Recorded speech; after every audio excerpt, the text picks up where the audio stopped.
Christophe Hardy pour les auteurs, puis à M. Vincent Montagnier pour les éditeurs, à Mme Anne Martel pour les libraires et à Mme Atchondo, que je salue, pour le Centre national du livre. Je demande à chaque intervenant de limiter les temps de parole avec la frustration que ça induit, j'en suis désolé, à 10 minutes maximum, tout simplement pour que nous puissions avoir un échange.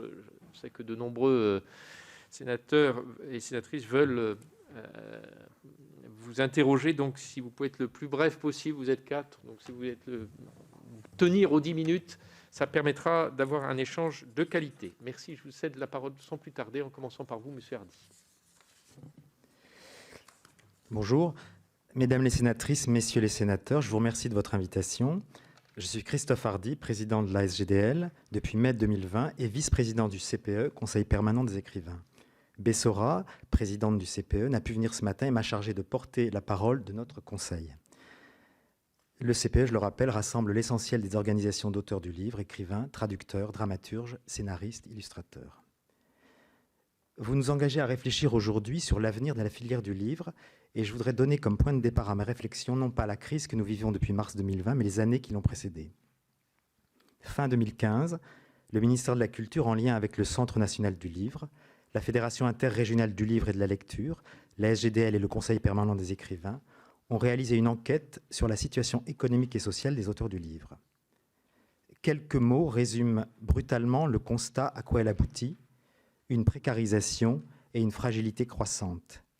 Dégradation des revenus depuis 1979, 8% des auteurs percevant des revenus artistiques supérieurs au SMIC, obligation d'exercer une autre activité professionnelle, constat général d'une paupérisation chez beaucoup d'auteurs, et sentiment d'une dégradation des relations avec les éditeurs, tout cela dessine les contours d'un métier qu'il est de plus en plus difficile d'exercer. Le rapport de Bruno Racine en janvier 2020 a fait un constat analogue et ouvert toutes sortes de pistes pour y remédier. La crise qui a débuté en mars dernier aggrave considérablement cette fragilité structurelle observée depuis plusieurs années. La fermeture des librairies, l'annulation des salons qui sont, avec les librairies, les lieux privilégiés où les livres rencontrent leur public, l'annulation des résidences d'écriture et des rencontres en milieu scolaire, tout cet enchaînement d'événements désastreux a asséché nos sources de revenus artistiques et les assèche pour une durée dont il est impossible de savoir quand elle va finir. Je vous rappelle à ce propos la temporalité particulière des revenus d'auteur. Sur l'exploitation commerciale de nos ouvrages, nous touchons des droits en différé.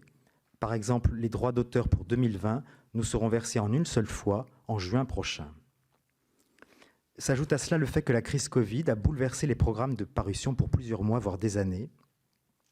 Des contrats ont été annulés, des projets abandonnés, des sorties repoussées.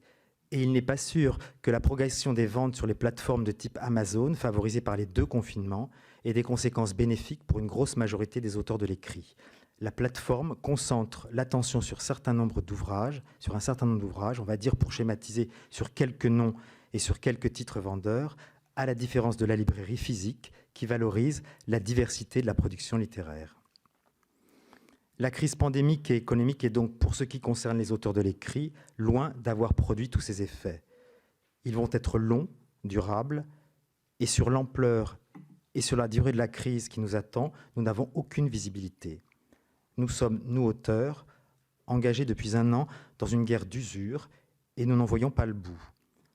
Nous subissons une lame de fond puissante, d'autant plus dévastatrice qu'elle a lieu dans un paysage déjà sinistré. Pour lui résister, nous avons pu compter sur les dispositifs d'aide d'urgence. Le Fonds de solidarité nationale et les fonds sectoriels ont amorti certaines conséquences immédiates de la crise. Nous plaidons bien sûr pour que ces dispositifs soient prolongés en 2021. Les auteurs devraient pouvoir accéder cette année encore au Fonds de solidarité nationale en prenant comme référence pour le calcul des aides les revenus artistiques de 2019, c'est-à-dire des revenus qui n'auront pas été affectés par la crise sanitaire. Et sans doute faudra-t-il imaginer au-delà de 2021 d'autres dispositifs de soutien pour limiter l'impact économique de la crise Covid sur les auteurs les plus fragiles. Ce serait par exemple une bonne chose que soit créé un fonds de soutien spécifique aux auteurs, complémentaire du fonds de solidarité. Il compenserait les pertes des revenus en droit d'auteur liés à la baisse des ventes de leurs livres en 2020. Je voudrais revenir sur le Fonds de solidarité nationale. Sa mise en place au printemps 2020 a été pour nous, auteurs, un choc révélateur. Le dispositif, à l'origine, concernait les travailleurs indépendants, les micro-entrepreneurs et les très petites entreprises. Impossible pour les artistes-auteurs d'y prétendre, parce qu'une fois encore, on n'avait pas prévu de case artiste-auteur. L'oubli a été réparé tardivement, mais il est symptomatique. Il révèle l'abîme qui existe entre, d'une part, l'attachement symbolique de notre pays à la figure abstraite, idéalisée de l'écrivain, et d'autre part, une certaine invisibilité sociale des écrivains réels. 2020 a également mis en évidence un fait dénoncé depuis longtemps, les difficultés que nous rencontrons pour accéder réellement à nos droits sociaux. L'exemple canonique de ces difficultés, c'est celui de la jeune autrice qui, voulant bénéficier du congé maternité, s'entend réclamer avec un entêtement désespérant ses derniers bulletins de salaire ou bien telle ou telle attestation de son employeur. En 2020, on a atteint des sommets d'absurdité et d'incohérence. Jusqu'en 2019, le recouvrement de nos cotisations sociales était assuré par l'AGESA. Depuis la réforme du régime des artistes-auteurs en 2018, c'est l'URSSAF Limousin qui est responsable de ce recouvrement. Le transfert de gestion, annoncé, préparé, aurait dû se faire sans accroc. En réalité, il a donné lieu à des dysfonctionnements tels qu'il donne un sentiment terrible d'improvisation. Ces dysfonctionnements catastrophiques ont jeté nombre d'auteurs dans le désarroi, la panique ou l'exaspération. Certains même ont jeté l'éponge, renonçant à leurs droits sociaux futurs, faute d'être parvenus aujourd'hui à se créer un compte auprès de l'URSSAF. Cela fait maintenant des mois que nous subissons ce qui relève de ce que j'appelle une maltraitance administrative. Elle vient s'ajouter aux effets de la crise sanitaire et économique qui nous rend un peu plus fragiles, alors que nous l'étions déjà depuis des années, bien avant la crise Covid. Tout cela crée pour nous une situation globale d'insécurité sociale et administrative. Réfléchir sur l'avenir de la filière du livre, c'est aussi porter son regard sur cette réalité-là, pragmatique, peu enthousiasmante, qui concerne la vie ou la survie d'un auteur au jour le jour. C'est mettre en lumière les conditions réelles, concrètes, dans lesquelles nous exerçons nos métiers. J'emploie ici délibérément le mot « métier » au pluriel pour signifier la diversité de situations des auteurs, diversité des secteurs de la création dans lesquels ils travaillent, diversité de leurs choix professionnels, certains d'entre eux exerçant à plein temps le métier d'écrire, d'autres l'exerçant en parallèle à d'autres activités professionnelles. Sur ces sujets sociaux, administratifs, nos ambitions sont simples. Nous voudrions, dans un avenir le plus proche possible, que notre régime social, tel qu'il existe aujourd'hui et tel qu'il existera demain, soit connu, compris et respecté par les administrations dont nous dépendons au quotidien. Nous voudrions avoir face à nous des interlocuteurs formés, capables de nous conseiller, de répondre avec clarté et pertinence à nos demandes concernant l'exercice de nos droits. La solution passe certainement par davantage de moyens, peut-être en quantité, mais surtout en qualité. C'est une question de volonté politique.